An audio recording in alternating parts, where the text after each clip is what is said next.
Ils ont la tête dans les nuages toute la journée.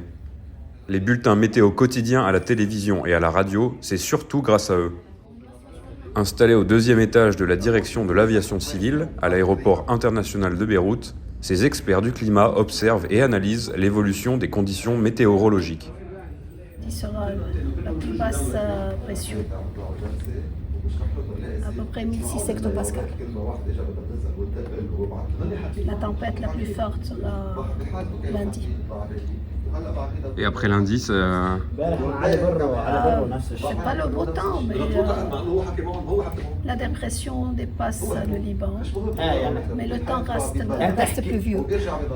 La prévision, quotidienne et hebdomadaire, des conditions climatiques et des températures est l'une des activités principales du bureau.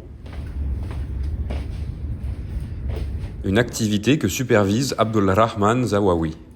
On reçoit les médias, surtout quand il y a des tempêtes, on les informe de danger ou pas de la situation.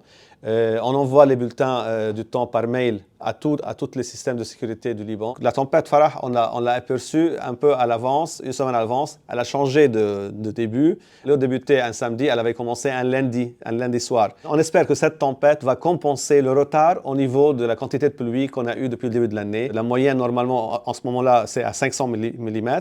Nous, on est à 300 mm.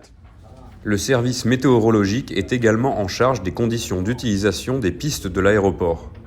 Vent, température, humidité, tout est vérifié en temps réel afin d'assurer des décollages et atterrissages conformes aux règles de l'aviation civile. Toutes les données concernant les pistes sont transmises sur cet écran. On peut avoir la pression sur les pistes, la visibilité sur les pistes, s'il y a de la pluie ou pas, un peu tout. Donc tous les phénomènes météo sont résumés sur cet écran.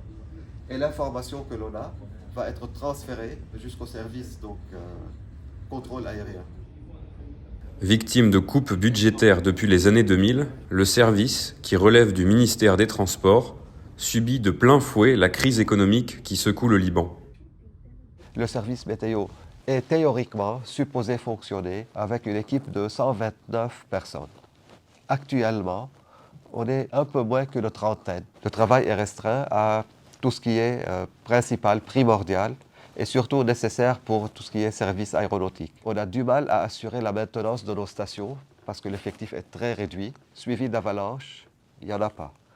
Un service océanographie, il n'y en a pas. On ne le fait pas. Ces dernières années, plusieurs plans ont été annoncés par les gouvernements successifs afin de rénover l'aéroport et ses services. La corruption et l'incurie des autorités ont empêché leur mise en œuvre.